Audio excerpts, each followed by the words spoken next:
అనుదిన పరిశుద్ధ గ్రంథ పఠనము. నిర్గమకాండం 13వ అధ్యాయం. మరియు యెహోవా మోషేతో ఇలాగ సెలవిచ్చెను. ఇశ్రాయేలీయులలో మనుషుల యొక్కయు పశువుల యొక్కయు ప్రథమ సంతతి అనగా ప్రతి తొలిచూలు పిల్లను నాకు ప్రతిష్ఠించుము, అది నాదని చెప్పెను. మోషే ప్రజలతో ఇట్లనెను, మీరు దాసగృహమైన ఐగుప్తు నుండి బయలుదేరి వచ్చిన దినమును జ్ఞాపకము చేసుకొనుడి. యెహోవా తన బాహుబలము చేత దానిలో నుండి మిమ్మును బయటికి రప్పించెను. పులిసినదేదియు తినవద్దు. అబీబను నెలలో ఈ దినమందే మీరు బయలుదేరి వచ్చితిరి గదా. యెహోవా నీకిచ్చెదనని నీ పితరులతో ప్రమాణము చేసినట్లు కనానీయులకు, హిత్తీలకు, అమోరీయులకు, హివ్వీలకు, యెబూసీలకు నివాస స్థానమైయుండు పాలు తేనెలు ప్రవహించు దేశమునకు నిన్ను రప్పించిన తరువాత నీవు ఈ ఆచారమును ఈ నెలలోనే జరుపుకొనవలెను. 7 దినములు నీవు పులియని రొట్టెలను తినవలెను. 7వ దినమున యెహోవా పండుగ ఆచరింపవలెను. పులియని వాటినే 7 దినములు తినవలెను. పులిసినదేదియు నీ యొద్ద కనబడకూడదు. నీ ప్రాంతములన్నిటిలోనూ పొంగినదేదియు నీ యొద్ద కనబడకూడదు. మరియు ఆ దినమున నీవు నేను ఐగుప్తులో నుండి వచ్చినప్పుడు యెహోవా నాకు చేసిన దాని నిమిత్తము పొంగని రొట్టెలను తినుచున్నానని నీ కుమారునికి తెలియచెప్పవలెను. యెహోవా ధర్మశాస్త్రము నీ నోట నుండునట్లు బలమైన చేతితో యెహోవా ఐగుప్తులో నుండి నిన్ను బయటికి రప్పించిననుటకు ఈ ఆచారము నీ చేతి మీద నీకు సూచనగాను నీ కన్నుల మధ్య జ్ఞాపకార్థముగా నుండును. కాబట్టి ప్రతి సంవత్సరము ఈ కట్టడను దాని నియామక కాలమున ఆచరింపవలెను. యెహోవా నీతోనూ నీ పితరులతోనూ ప్రమాణము చేసినట్లు ఆయన కనానీయుల దేశములోనికి నిన్ను చేర్చి దానిని నీకిచ్చిన తరువాత ప్రతి తొలిచూలు పిల్లను నీకు కలుగు పశువుల సంతతిలో ప్రతి తొలిచూలు పిల్లను యెహోవాకు ప్రతిష్ఠింపవలెను. వానిలో మగ సంతానము యెహోవా దగును. ప్రతి గాడిద తొలిపిల్లను వెల ఇచ్చి విడిపించి దానికి మారుగా గొర్రెపిల్లను ప్రతిష్ఠింపవలెను. అట్లు దానిని విడిపించని ఎడల దాని మెడను విరగదీయవలెను. నీ కుమారులలో తొలిచూలి అయిన ప్రతి మగవానిని వెల ఇచ్చి విడిపింపవలెను.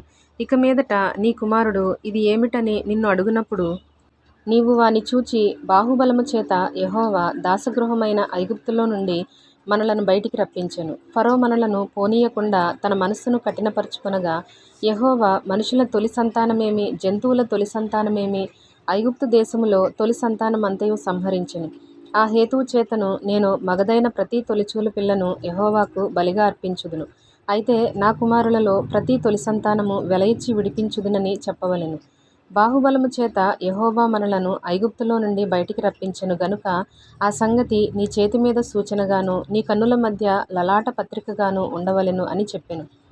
మరియు ఫరో ప్రజలను పోనీయగా దేవుడు ఈ ప్రజలను యుద్ధము చూచినప్పుడు వారు పశ్చాత్తాపపడి ఐగుప్తుకు తిరుగుదురేమో అనుకొని ఫిలిష్తీయుల దేశము సమీపమైనను ఆ మార్గమున వారిని నడిపింపలేదు.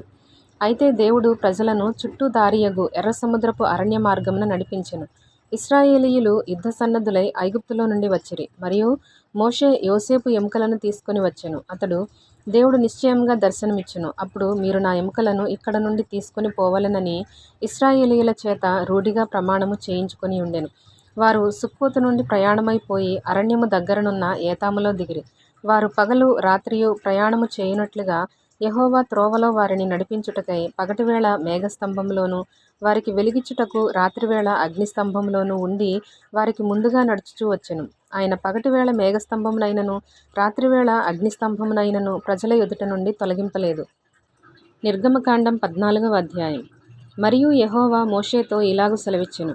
ఇశ్రాయేలీయులు తిరిగి పీహహీరోతు ఎదుటను అనగా మిగ్దోలుకు సముద్రమునకు మధ్యనున్న బయల్సెఫోను ఎదుటను దిగవలెనని వారితో చెప్పుము. దాని ఎదుటి సముద్రమునొద్ద వారు దిగవలెను. ఫరో ఇశ్రాయేలీయులను గూర్చి వారు ఈ దేశంలో చిక్కుబడి ఉన్నారు, అరణ్యము వారిని మూసివేసెనని అనుకొనును. అయితే నేను ఫరో హృదయమును కఠినపరచెదను. అతడు వారిని తరుమగా నేను ఫరో వలనను అతని సమస్త సేన వలనను మహిమ తెచ్చుకొందును. నేను యెహోవానని ఐగుప్తీయులందరూ తెలుసుకొందురనెను.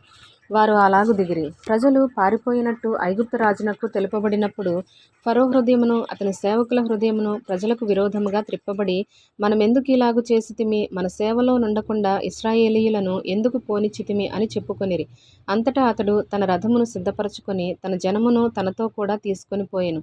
మరియు అతడు శ్రేష్టమైన 600 రథములను ఐగుప్తు రథములనన్నిటినీ వాటిలో ప్రతి దాని మీద అధిపతులను తోడుకొని పోయెను. యెహోవా ఐగుప్తు రాజైన ఫరో హృదయమును కఠినపరచగా అతడు ఇశ్రాయేలీయులను తరిమెను. అట్లు ఇశ్రాయేలీయులు బలిమి చేత బయలు వెళ్ళుచుండిరి.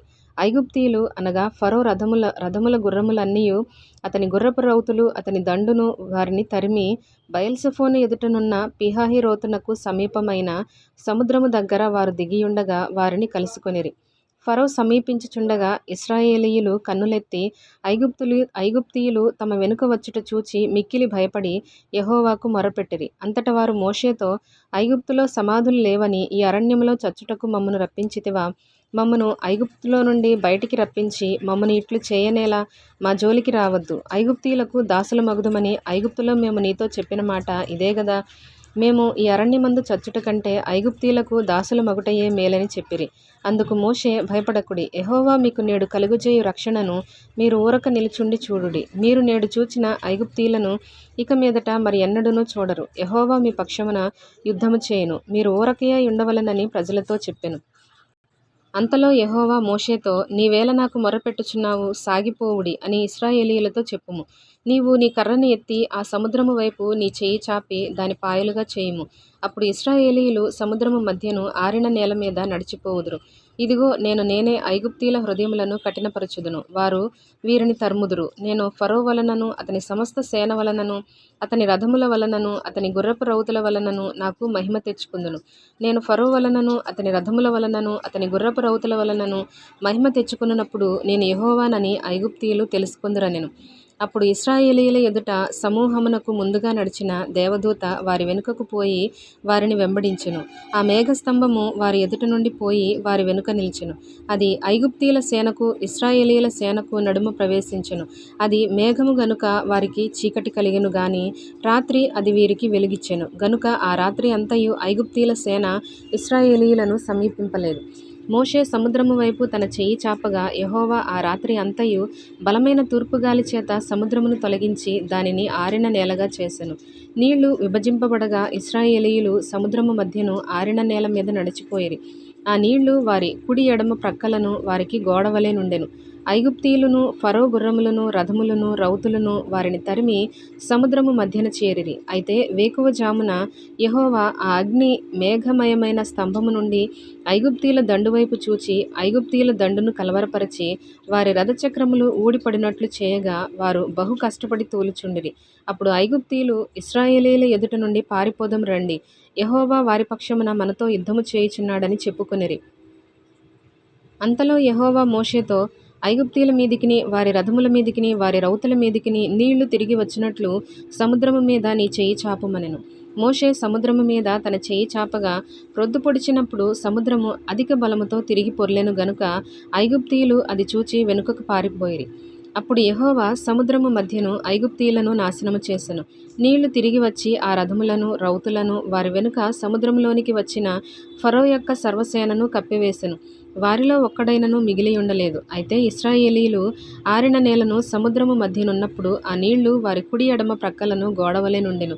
ఆ దినమున యెహోవా ఐగుప్తీయుల చేతిలో నుండి ఇశ్రాయేలీయులను రక్షించెను. ఇశ్రాయేలీయులు చచ్చిన ఐగుప్తీయులను సముద్ర తీరమున చూచిరి. యెహోవా ఐగుప్తీయులకు చేసిన గొప్ప కార్యమును ఇశ్రాయేలీయులు చూచిరి గనుక ఆ ప్రజలు యెహోవాకు భయపడి యెహోవా యందును ఆయన సేవకుడైన మోషే యందును నమ్మకముంచిరి.